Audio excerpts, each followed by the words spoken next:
Nesta noite, para o nosso tempo juntos na Palavra de Deus, voltamos ao capítulo 1 de 1 Pedro. Estamos vendo os versículos 6 a 9 desta maravilhosa epístola. Antes de olharmos para 1 Pedro 1, de 6 a 9, porém, deixe-me lembrá-lo de um dos capítulos mais preciosos de toda a Palavra de Deus, isto é, o de Lucas 15. Você não precisa abrir lá, só quero me referir a ele. Em Lucas 15, nosso Senhor Jesus conta 3 histórias. Uma delas é sobre um homem que tinha 100 ovelhas e perdeu uma. A outra é sobre uma senhora que perdeu uma moeda valiosa. E a outra sobre um pai que perdeu um filho, a quem agora conhecemos como o filho pródigo. Em cada caso, a história representa a salvação. A ovelha perdida foi encontrada. A moeda perdida é encontrada. O filho perdido é encontrado. Cada um deles retrata uma alma perdida, trazida de volta a Deus, perdoada e abençoada. E em cada história há uma resposta comum. No final da história sobre a ovelha perdida, o texto diz: E quando ele chega em casa, ele chama seus amigos e vizinhos, dizendo-lhes: Regozijem-se comigo, porque eu encontrei a minha ovelha que estava perdida. E então nosso Senhor diz: Eu lhes digo que da mesma forma haverá mais alegria no céu por um pecador que se arrepende do que por 99 pessoas justas que não precisam de arrependimento. No caso da moeda perdida, quando a mulher a encontrou, reuniu seus amigos e vizinhos, dizendo: Alegrem-se comigo, pois achei a moeda que havia perdido. E então nosso Senhor diz: Da mesma maneira, eu lhes digo que há alegria na presença dos anjos de Deus, por um pecador que se arrepende. Na história do filho perdido que foi encontrado, o pai disse rapidamente aos seus escravos: Trazei depressa a melhor roupa, vestiu, ponde-lhe um anel no dedo e sandálias nos pés. Trazei também e matai o novilho cevado. Comamos e regozijemo-nos, porque este meu filho estava morto e reviveu, estava perdido e foi achado. E começaram a regozijar-se. Ora, o filho mais velho estivera no campo, e quando voltava, ao aproximar-se da casa, ouviu a música e as danças. Em cada um dos casos, houve uma tremenda alegria. Tremenda alegria. A coisa que quero que você note em sua mente é que a salvação e a celebração andam juntas. Salvação e alegria estão juntas. Acertar-se com Deus é motivo de alegria. Alegria da parte de Deus, alegria da parte de Cristo, alegria da parte dos anjos, alegria da parte da igreja e alegria da parte daquele que é redimido. Agora, essa alegria da salvação é o tema de Pedro. Você pode olhar comigo agora em 1 Pedro, capítulo 1. Ele menciona a salvação no versículo 5. Para a salvação preparada para revelar-se no último tempo. No versículo 9, a salvação da vossa alma. No versículo 10, a respeito desta salvação que os profetas indagaram e inquiriram. 3 vezes, dos versículos 5 ao 10, ele usa a palavra salvação. A salvação, então, é um elemento no tema de Pedro. Você também notará no versículo 6 que ele fala sobre alegria. Nisso exultais. No versículo 8, no final, ele diz: exultais com alegria indizível e cheia de glória. Agora, o que eu concluiria simplesmente disso é que Pedro tem em mente aqui que não apenas entenderíamos a salvação, mas sua implicação, ou seja, a alegria. A alegria da salvação está no coração de Pedro nesta passagem. Isso é apropriado porque reflete o que Pedro sabe sobre a revelação de Deus. O salmista, por exemplo, no Salmo 4:7 diz: Mais alegria me puseste no coração.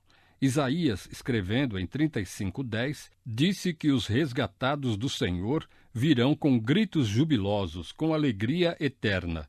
Ele também disse no capítulo 61 que Cristo estava vindo para dar o óleo da alegria.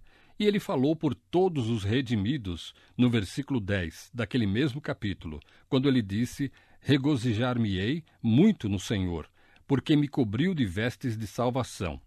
Você também se lembra de que quando os anjos anunciaram o nascimento de Cristo, eles disseram que havia um Salvador vindo e que sua vinda estava trazendo boas novas de grande alegria.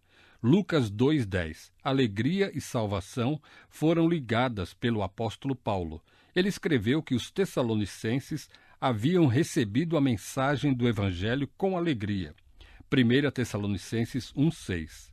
Agora, a soma de tudo isso é simplesmente para nos lembrar que a alegria é um resultado do dom da salvação de Deus. E todos nós que somos salvos devemos sentir essa alegria. É por isso que Paulo exortou os cristãos em 1 Tessalonicenses 5,16 com estas palavras familiares: alegrai-vos sempre. Aos filipenses ele disse: alegrai-vos sempre no Senhor. Outra vez digo, alegrai-vos. Por quê? Porque a alegria e o júbilo são um elemento dentro da obra salvadora de Deus. E quando, todavia, o pecado entrar na vida de um crente, a alegria irá embora. E Davi expressou isso, não foi?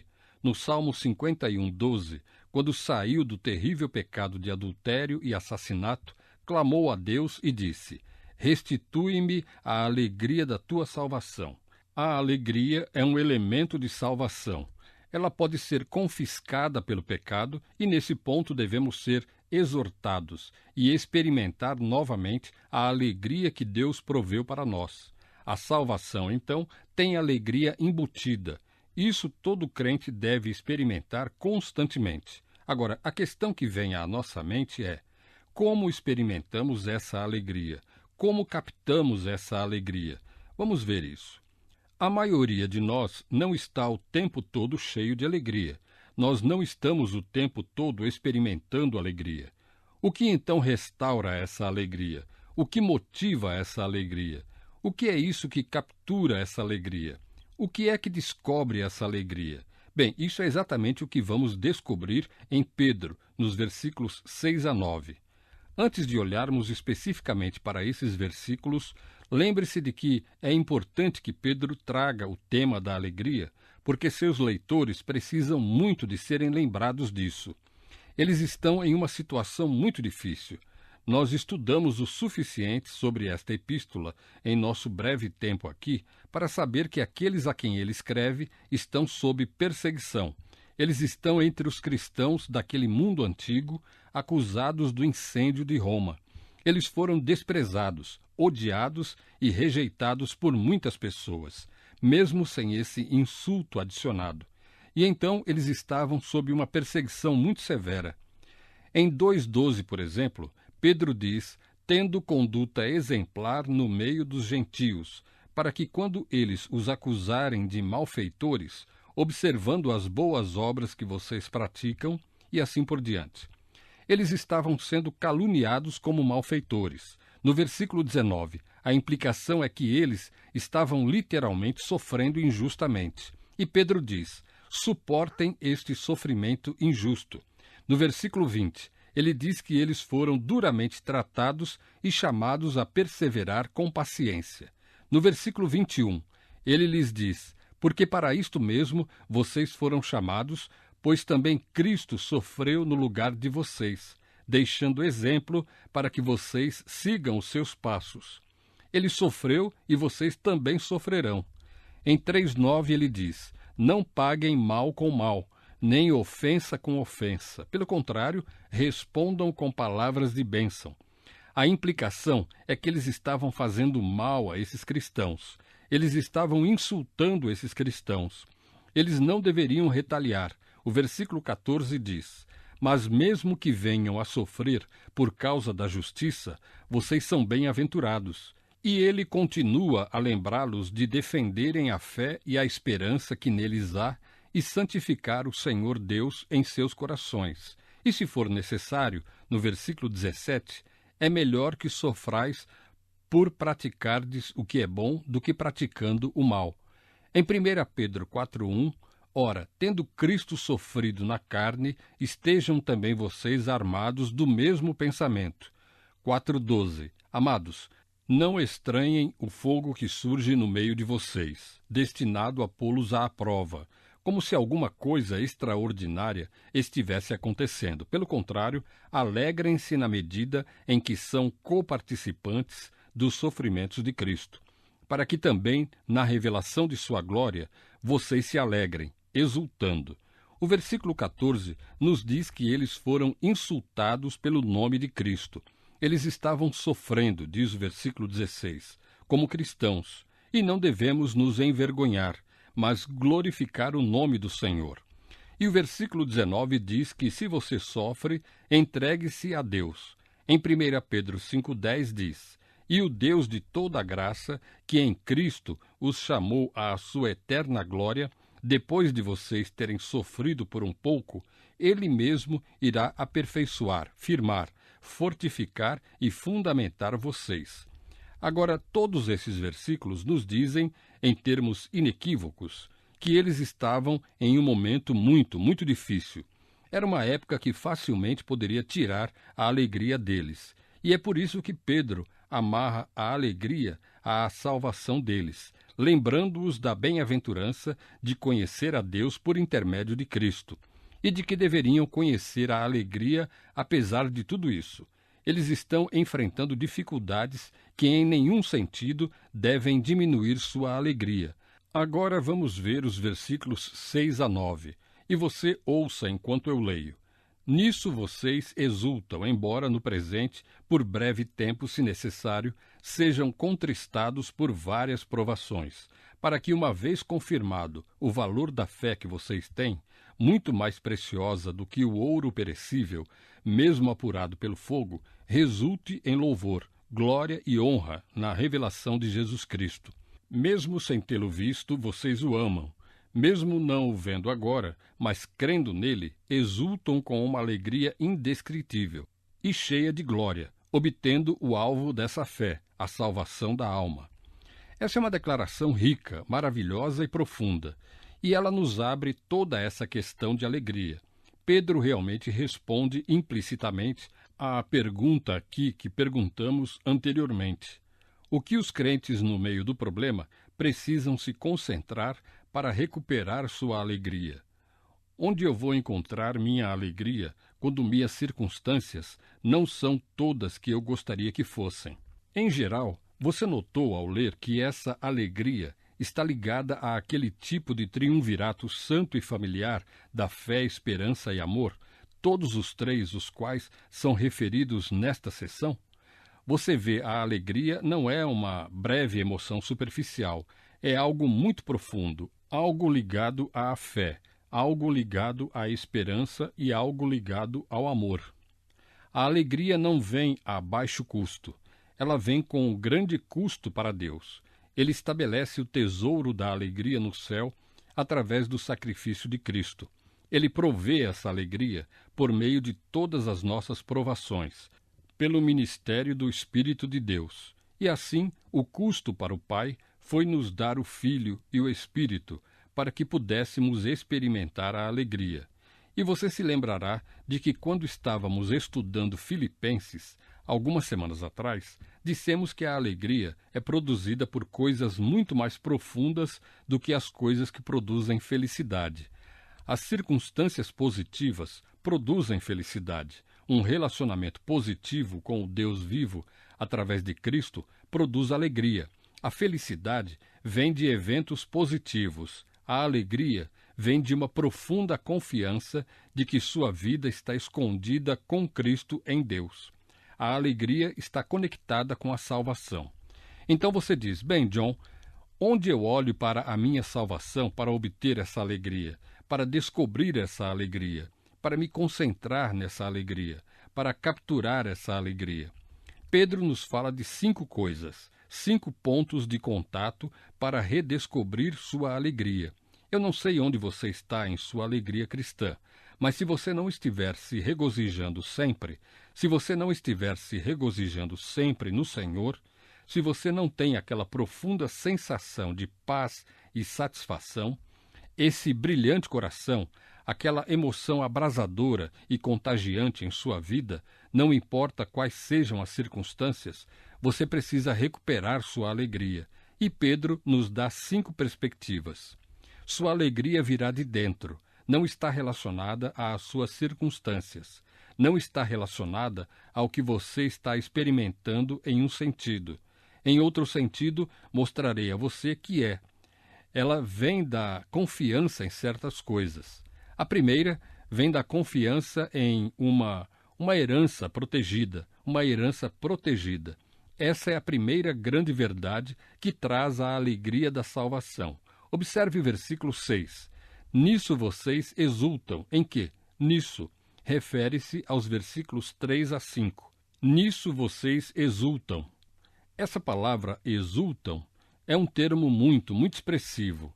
Jesus o usa em Mateus 5,12, nas bem-aventuranças, e é trazida na versão autorizada, seja extremamente feliz. Pedro o usa 3 vezes, e Paulo nunca o usa. É uma palavra muito mais forte do que a palavra para se alegrar, kairo. Muito mais forte. Significa ser extremamente feliz, ser superabundantemente feliz, no sentido profundo, não no sentido circunstancial. E assim ele convoca para uma grande alegria. A palavra é sempre usada para a alegria espiritual, nunca para a alegria temporal. É sempre usada de alegria que vem de um relacionamento com Deus, nunca usada de alegria que vem de um relacionamento com qualquer outra pessoa. E uma alegria que está na voz média presente no grego tem a ideia de uma alegria exuberante, contínua e exuberante. Você poderia traduzi-lo: ser exultante, ser exuberantemente feliz. E assim ele coloca a uma grande alegria sobre o quê? Nisso, ele diz, vocês exultam. Ao que nisso se refere? Temos de voltar aos versículos 3 a 5.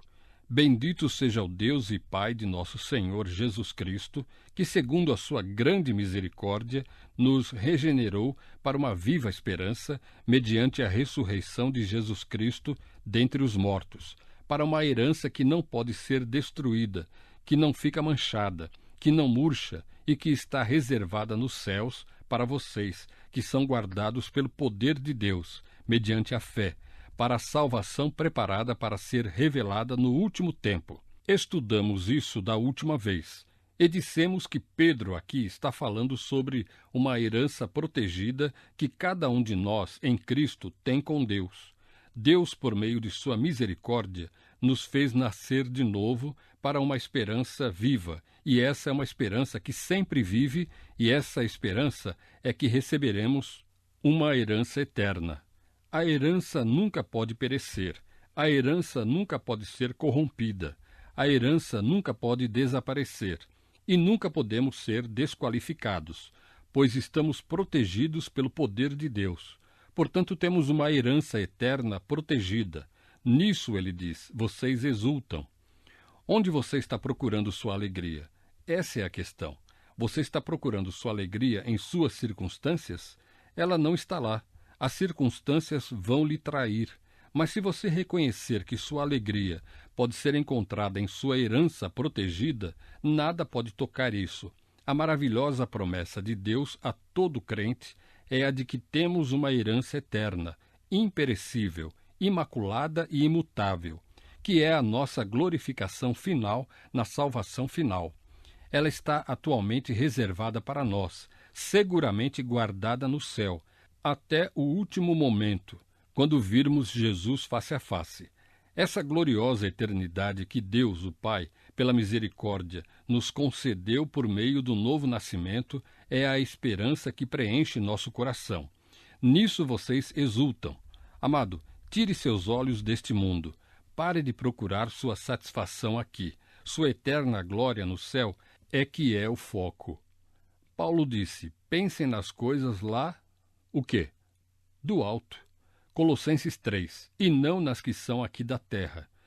Você tem a promessa de uma salvação plena e eterna, reservada para você no lugar mais seguro do universo, o santo céu de Deus. Nada pode acontecer e nada pode acontecer com você. Que fonte de alegria! Compreender que toda a nossa herança está esperando por nós, que estamos seguros. Nada pode alterar isso, e aguardamos esse momento inevitável, quando receberemos a herança. Isso é motivo de alegria, motivo de alegria. Houve um momento no Novo Testamento quando essa alegria talvez fosse ilusória, essa alegria de uma herança protegida. Em João 16. Em João 16, você se lembra de Jesus falando com os discípulos? Ele disse, um pouco, e vocês não me verão mais. Em verdade vos digo, que vocês vão chorar e se lamentar, mas o mundo se alegrará. Por quê? Porque eu vou estar morto. Eu vou embora e vocês vão chorar, e o mundo vai se alegrar. Vocês ficarão tristes. E então ele disse, mas a tristeza de vocês será transformada em o quê? Em alegria. Sempre que uma mulher está em trabalho de parto, ela sente tristeza, porque chegou a sua hora.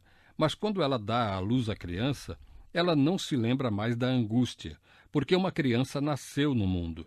Portanto, vocês também agora têm tristeza, mas eu os verei novamente, e seu coração se regozijará, e ninguém tirará sua alegria de vocês. Houve um momento de trevas, um momento em que Jesus estava no túmulo, e a alegria era realmente ilusória, porque a herança prometida ainda não tinha sido comprovada. Foi bom para Jesus dizer, vou preparar um lugar para vocês, e vou voltar e levá-los para estarem comigo mesmo. Mas enquanto ele esteve morto, debaixo da terra, foi um pouco difícil apegar-se a isso, e houve um momento de tristeza.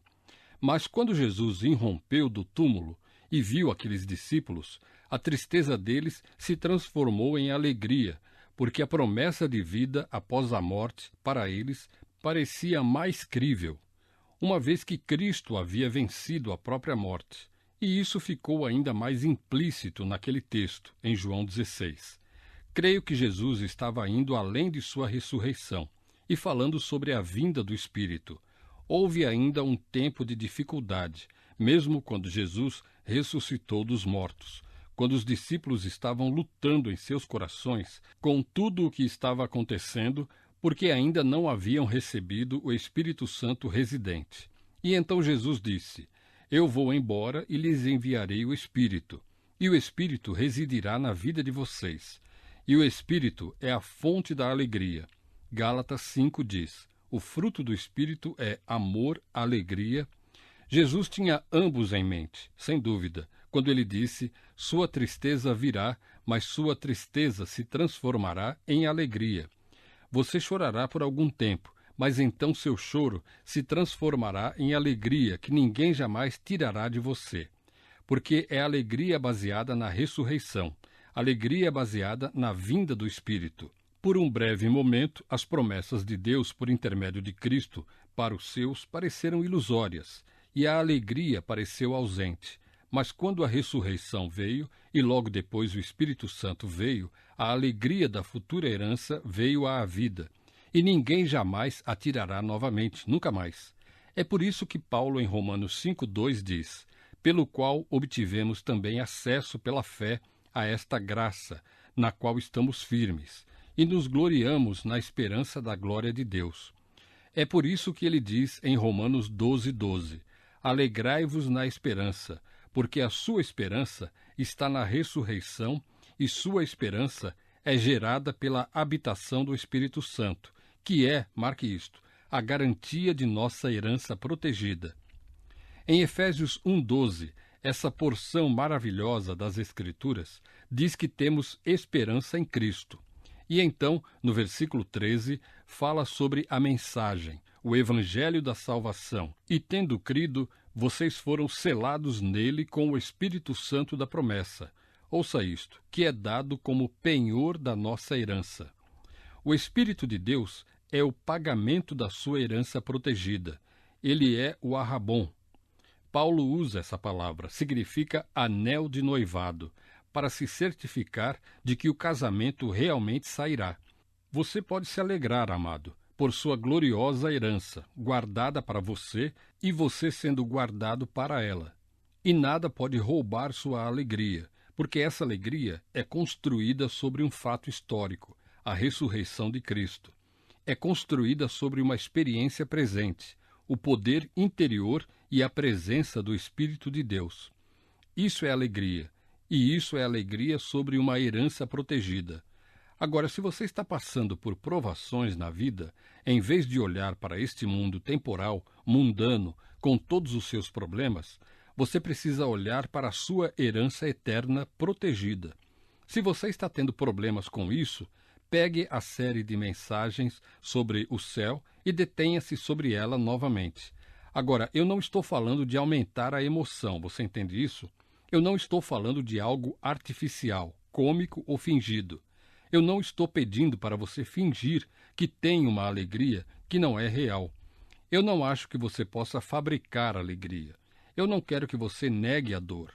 Eu não estou pedindo para você negar o sofrimento. Eu não estou pedindo para você negar a tristeza ou negar os problemas. Isso não vai resolver, mas eu estou dizendo, decida qual caminho você vai seguir. Você olha para a vida de uma janela. Você é como um trem. Imagine um trem passando pelas montanhas. Todos nós já tivemos essa experiência, ou a maioria de nós. E deste lado do trem, e é um trem com muitas janelas para ver, talvez você esteja no carro de observação. E deste lado é uma alta montanha e você está correndo muito perto dela. E tudo que você pode ver é a sombra escura. Do outro lado, magníficos vales e prados, e riachos, e lagos estão em sua visão, estendendo-se até onde seus olhos podem ver. O que você vai olhar? Bem, algumas pessoas na vida apenas optam por olhar para a montanha escura. Essa é a perspectiva deles. Por outro lado, se você quiser se alegrar, olhe para a sua nova vida, sua nova esperança, sua nova riqueza, sua segurança em Cristo. Como é estúpido se sentar atormentado pela escuridão porque você escolheu olhar pela janela errada. E, sem dúvida, a razão pela qual tantos cristãos são infelizes, sobrecarregados de fardos e culpa e aspirações não cumpridas e resoluções quebradas, é porque eles não olham para a sua herança gloriosa, protegida e eterna. A sua alegria, agora ouça atentamente, deve ser em grande parte a alegria da expectativa, a alegria da expectativa. E isso é válido. Ei, você vive com a alegria da expectativa em um sentido temporal. Você fica na maior expectativa nos meses que antecedem suas férias. Normalmente, a expectativa é melhor do que a realidade. Você está há cerca de 3 dias de férias e está dizendo a si mesmo: por que estou gastando todo esse dinheiro? Mas eu vou lhe dizer uma coisa, é assim que a vida é. Você fica na expectativa por um carro novo, e logo não é o que você pensava que era. Uma nova casa, e logo não é o que você achava que era. Neste caso, a realidade excederá em muito a expectativa, mas a expectativa é suficiente para lhe dar alegria. Mantenha seus olhos em sua herança protegida. Em segundo lugar, a próxima fonte de alegria da salvação não é apenas uma herança protegida, mas uma fé comprovada, uma fé comprovada. Isso é tão prático. Nisto você se regozija muito, mesmo que agora, por algum tempo, se necessário, tenha ficado angustiado com várias provações. Esse é um conceito muito rico. Eu posso nem passar por isto nesta noite. Provavelmente não vou, mas você vai ter uma ótima lição aqui. Agora me escute com cuidado. Eu apenas lhe disse para se concentrar na alegria da expectativa. Agora aqui está o equilíbrio. Aqui está outro tipo de alegria. Aqui está uma alegria que continua ainda que você esteja passando por várias provações. Agora isso traz a questão de volta a este mundo, de modo que agora, observe isto, não é apenas como você vê seu futuro, mas é como você vê o seu presente. A alegria vem, agora ouça atentamente, não apesar dos problemas, mas por causa dos problemas. Ela vem por meio das provações. Como? Porque as provações, versículo 7, confirmam o valor do quê? Da vossa fé, muito mais preciosa do que o ouro. Deus traz provações em sua vida para provar sua fé. Algumas pessoas pensam que a severa perseguição, que as severas provações dos crentes roubam a alegria da expectativa. Não, elas aumentam a alegria da expectativa. Elas adicionam a ela. Por quê? Porque o grande ladrão da alegria da expectativa é a dúvida. Sobre o quê? A salvação. Se estou preocupado se estou salvo ou não, é muito difícil eu aproveitar a perspectiva do meu futuro. Então isso é muito importante. Assim, Pedro desliza do futuro para o presente, do que pode parecer para nós como expectativa para a realidade. Como tenho dito ao longo dos anos, Deus tem uma maneira de dizer coisas com uma economia de palavras que é absolutamente além da compreensão humana. E nesse pequeno sexto versículo está uma descrição das provações que é tão profunda, que, na verdade, não a vi até que continuei lendo repetidamente, e finalmente me dei conta da profundidade dessa declaração. Quase tudo que você precisa saber sobre as provações está naquele único versículo. Agora deixe-me mostrar-lhe. Deixe-me dar alguns princípios, ok? Princípio número 1. A provação não dura. Não é bom saber disso? Ela não dura. Versículo 6. Nisso vocês exultam, embora no presente por breve tempo, ou por uma estação. É temporária, é transitória. Ela irá embora com esta vida. Há um segundo princípio aqui. A provação não dura, mas a provação serve a um propósito. Olhe novamente para o versículo. Nisso vocês exultam, embora no presente por breve tempo. As próximas duas palavras, se o quê? Necessário. Você sabe por que a provação entra em sua vida? Porque é o quê? Ela é necessária. A provação serve a um propósito. Você diz, qual é o propósito? Eu não entendo o propósito. Bem, deixe-me lembrá-lo. Para nos humilhar, é justo o suficiente?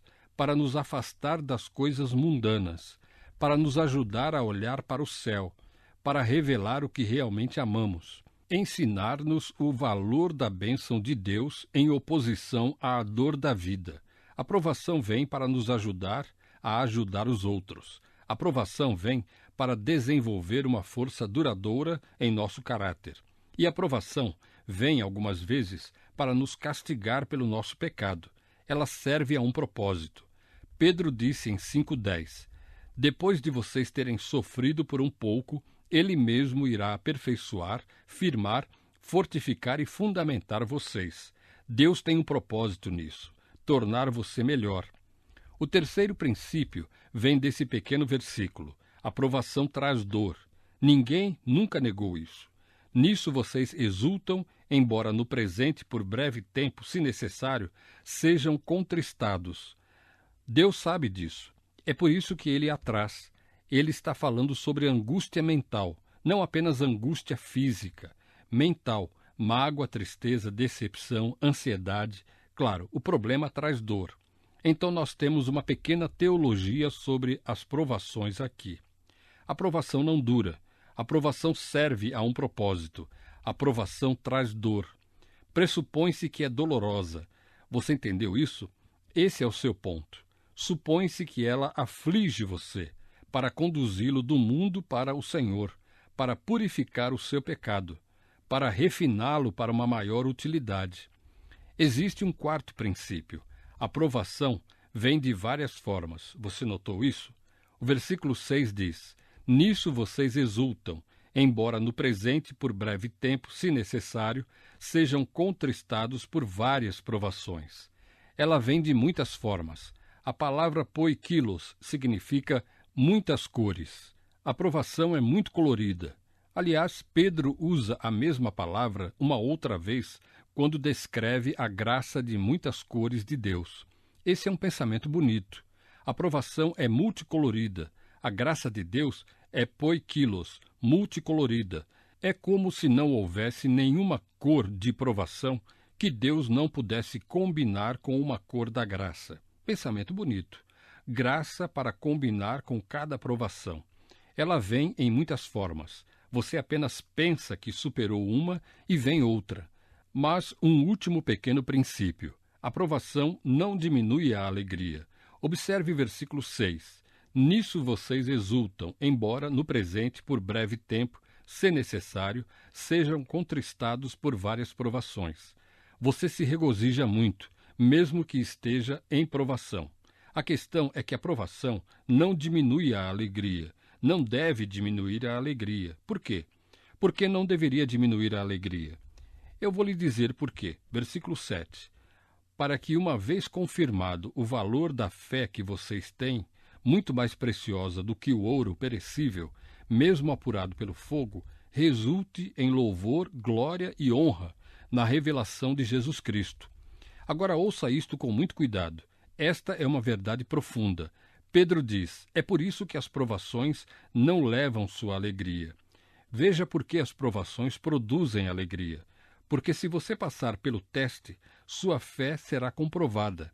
Eu não sei sobre você, mas esse é um pensamento emocionante. As provações provam a validade, a genuinidade de nossa fé. Isso é um tremendo benefício. Se você passou pela vida e nunca teve nenhuma provação, nunca teve nenhuma tribulação, sua fé nunca foi testada. Você não saberia se sua fé é real. Isso é basicamente o que ele está dizendo. Para que, a fim de que, reflete propósito. As provações vêm, várias provações vêm. Elas lhe afligem, elas são necessárias, elas são temporárias.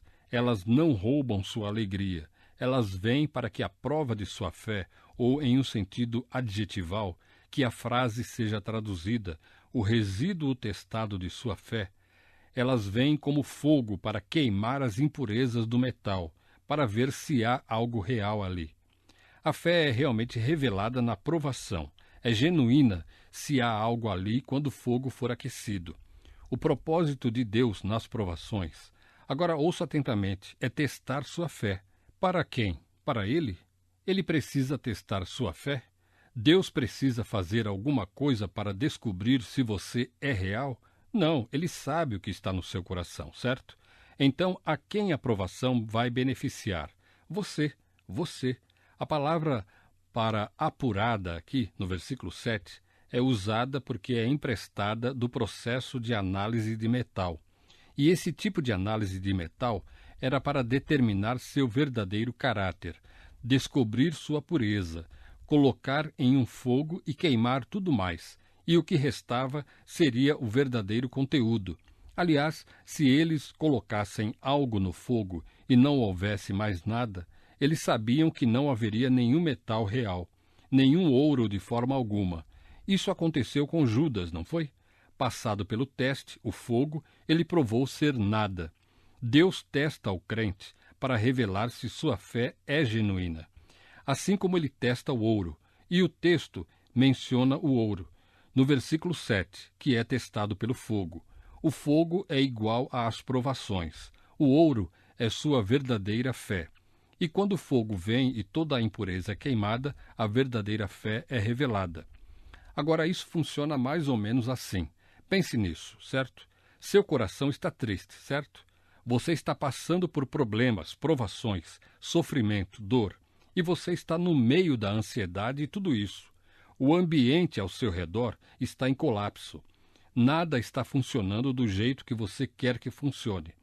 Você está passando por todo tipo de dor e preocupação, e você começa a procurar um lugar para encontrar o seu conforto. A maioria das pessoas no mundo busca no dinheiro, amigos, bebida, drogas, sexo, vingança, seja o que for. E a provação queima tudo, porque tudo em que depositam sua confiança também será consumido. Nada disso dura, tudo vai queimar no fogo. O cristão se ergue acima de tudo isso. Ele se ergue acima de tudo que está sujeito a mudanças e queda, e ele lança sua âncora, como diz Hebreus, dentro do véu nos lugares celestiais, onde a alegria é inalterável. A fonte da alegria é permanente, e é exatamente isso que Pedro está dizendo aqui. Quando você passa por um teste, se você tentar resolver isso com o mais lixo do mundo, ele vai aumentar com o resto disso. Mas se você se erguer acima disso pela fé e se apegar a Deus e a Cristo, sua fé será provada. O ponto é que se você sair do outro lado do teste, crendo em Deus, confiando em Deus, crendo em Cristo, confiando em Cristo, então você sabe que sua fé é o quê? É real, é real. Agora, é exatamente isso que nosso Senhor disse em Mateus 13. Há algumas sementes no solo, a planta surge, o sol nasce, queima a planta, não há vida real lá. Não há maneira de explorar as raízes. E sob perseguição e provas, a coisa seca e morre, e nunca dá frutos. Acredite em mim, problemas, testes, perseguição e provações revelam o caráter da fé. A provação vem para provar se a sua fé é genuína. Vamos dar uma olhada nisso por um momento. De volta ao capítulo 22 de Gênesis. Você se lembra de Abraão. Deus disse: Abraão, suba e mate seu filho no Monte Moriá. Que tremendo teste! O filho da promessa, o filho da aliança, vai e tira a vida dele. E você se lembra de Abraão, em obediência absoluta a Deus, que subiu lá e levantou a faca, pronto para fazê-lo. Afinal, Deus disse para fazê-lo, e ele iria crer em Deus, mesmo que Deus tivesse de ressuscitar seu filho dos mortos. O escritor de Hebreus diz que a razão pela qual ele estava disposto a matar seu filho era porque ele acreditava no Deus que ressuscita os mortos, mesmo que ele nunca tenha visto uma ressurreição. Tanto quanto sabemos, nunca houve uma ressurreição. Ele acreditava que Deus faria isso, porque ele acreditava que Deus teria de fazer isso para manter sua aliança, se Isaque fosse morto. Então ele chegou lá pronto para esfaquear seu filho. E o anjo do Senhor, no versículo 11, veio a ele do céu e disse: Abraão, Abraão. E ele disse: Aqui estou. Ele disse: Não estenda a mão contra o menino, não faça nada com ele. Versículo 12. Agora sei que você teme a Deus. Isso foi um teste. Isso foi um teste. Agora sabemos que você teme a Deus. Não creio que Abraão tenha duvidado disso novamente enquanto ele viveu. Jó foi posto à prova, e a fé de Jó provou ser real, provou ser genuína, porque não importava o que Satanás lançasse sobre Jó. Ele nunca deixou de confiar em Deus. Quando seus pretensos amigos vieram com suas insinuadas sugestões, ele ainda confiou em Deus. Quando sua esposa lhe disse para amaldiçoar a Deus e morrer, ele ainda confiou em Deus. Deus traz provações para testar a fé, para provar a fé real, para aquele que tem a fé, para que ele possa viver em confiança. Êxodo 16:4. Eis que farei chover do céu pão para vocês, e o povo sairá e recolherá diariamente a porção para cada dia. Eu os porei à prova para ver se andam na minha lei ou não. Deus está no negócio de testar, não para que ele possa saber, mas para que os homens saibam o estado de seu coração. E você deve se lembrar, Deuteronômio 8:2 diz: Todo o caminho o Senhor teu Deus te guiou no deserto, nestes 40 anos, para te humilhar, testando-te para saber o que estava no teu coração, se guardaria seus mandamentos ou não, para mostrar a você o estado do coração de vocês, não para ele, mas para vocês. Agora, olhe o que ele diz em 1 Pedro 1. Isso é tão bom. A fé testada, a fé provada, é mais preciosa do que o ouro, que é perecível, mesmo que seja testado pelo fogo, mesmo que o ouro passe no teste do fogo. O ouro é perecível. A fé comprovada é muito mais preciosa. Que pensamento! Por que ela é mais preciosa que ouro? Porque a fé comprovada é eterna, é eterna. Mesmo que o ouro seja refinado e passe no teste do fogo, ele não passa no teste da eternidade. A fé comprovada é mais preciosa. Agora, por que Pedro usa o ouro como sua analogia? Por vários motivos. O ouro era a commodity padrão. Nós costumávamos usar o ouro como padrão. Não usamos mais. Nos tempos antigos, o ouro era a commodity padrão que apoiava as transações monetárias. Era o mais precioso dos metais, o mais valorizado de todos os metais e o padrão de todas as transações monetárias. Era o bem mais precioso. E assim Pedro está dizendo que o ouro, que é tão precioso, suporta o teste do fogo, mas não suporta o teste da eternidade. Portanto, a fé comprovada é mais preciosa do que o ouro puro, assim como o fogo separava o verdadeiro ouro da falsificação. Também Deus usa o sofrimento para separar a verdadeira fé da profissão de fé superficial. é mais preciosa que ouro. Alguém pode estimar o valor da fé comprovada? Você vive com dúvida em sua vida? Então Deus sabe que você precisa de mais provações, porque isso provará sua fé para você. Eu não duvido de minha fé. Houve um tempo, quando eu era jovem, que duvidei. Eu não duvido mais da minha fé. Você sabe por quê? Porque minha fé resistiu ao teste das provações. Isso não é um elogio para mim. Tenho tido muitas provações, porque Deus tem tido muito a me ensinar, muito para eu entender a mensagem. Minha fé é real. Eu não posso lhe dizer o valor de saber que minha fé é real. Você pode entender isso? Que tremenda confiança é essa? Quem quer viver em dúvida? A verdadeira fé é comprovada porque tem sido testada. Amados, recebam bem as provações, recebam bem os testes. O propósito de Deus neles é que a prova de sua fé possa vir a ser mais preciosa para você do que os bens mais preciosos do mundo. Um tremendo pensamento, absolutamente tremendo. Os apóstolos seguiram seu caminho regozijando-se em Atos, porque foram considerados dignos de sofrer por Cristo.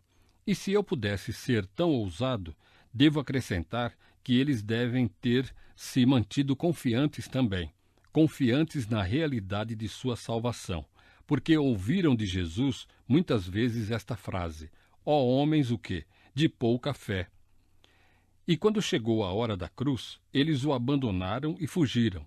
E então houve Pedro em suas negações, e quão cansativa era a fraqueza deles. E, no entanto, eles chegaram ao ponto de sofrer onde estavam por Cristo e não vacilaram. E seguiram seu caminho regozijando-se, não apenas pelo valor do sofrimento, mas pela confiança de passar no teste. Amados, temos esperança, e a esperança nos traz alegria. Nossa esperança está fixada em uma herança protegida no futuro e em uma fé comprovada no presente. E aí está a nossa alegria. Não há razão para você não viver à luz dessa alegria, absolutamente sem razão alguma. Essa alegria é sua. Jesus disse que nenhum homem pode tirar isso de você. Eu fecho com isto. Aqueles de nós que são escoceses por descendência suportam muita dor de pessoas que pensam que os escoceses são avarentos. E as histórias estão repletas de tais escoceses. Um que é um pouco familiar ao longo dos anos é a história do escocês que chegou a Liverpool pronto para embarcar em um navio para a América.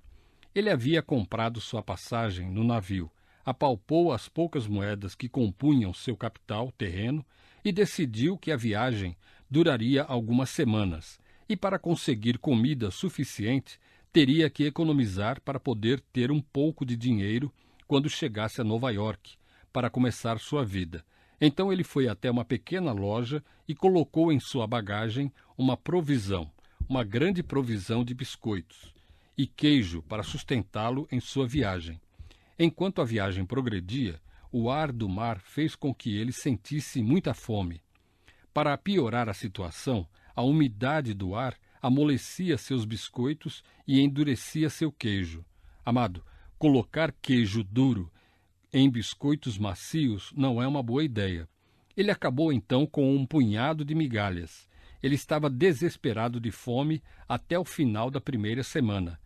Para coroar o clímax, ele ficava cheirando a comida nas bandejas que os comissários levavam para os passageiros ao seu redor. Ele decidiu um dia que ele teria uma boa refeição. Então ele entrou na sala de jantar, comeu a refeição, no final pediu a conta. O administrador disse: Senhor, não há o que pagar. Tudo está incluído na sua passagem. Pobre homem. Ele poderia ter economizado todo o dinheiro que gastara em biscoitos e queijo. Poderia ter ido para a sala de jantar, comido o quanto quisesse. Posso sugerir que conheci muitos biscoitos e queijos cristãos? Não se engane quanto à provisão da alegria de Deus. Vamos orar juntos. Obrigado, Pai, por esta palavra para nós esta noite. Obrigado pelo rico testemunho de Pedro, que certamente poderia ter sido acusado de ser um crente biscoito e queijo, aparentemente incapaz de desfrutar do que já era seu por direito. porque sua fé era fraca. Obrigado pelo testemunho em seu próprio coração de como sua fé foi fortalecida pela ressurreição e a vinda do Espírito. Senhor, ajuda-nos, pois somos tão propensos à fraqueza, tão propensos à pequenez espiritual, tão propensos ao ridículo de não aproveitar a alegria que tu nos deste. Ajuda-nos a viver à luz de uma herança protegida e de uma fé comprovada. Ajuda-nos a nos alegrar na vida por vir, porque é um escape das provações para a eterna glória. E ajuda-nos a nos regozijarmos em meio às provações, porque elas provam nossa fé. E podemos nos alegrar sabendo com confiança que temos uma fé que permanece, que possamos conhecer a alegria em toda a sua plenitude, para que possamos ser um testemunho da graça de Cristo, de quem recebemos a alegria, pois ele disse: minha alegria eu vos dou. Obrigado, Pai, pela alegria do Senhor, que é de fato nossa força. E nós oramos em nome de Cristo. Amém.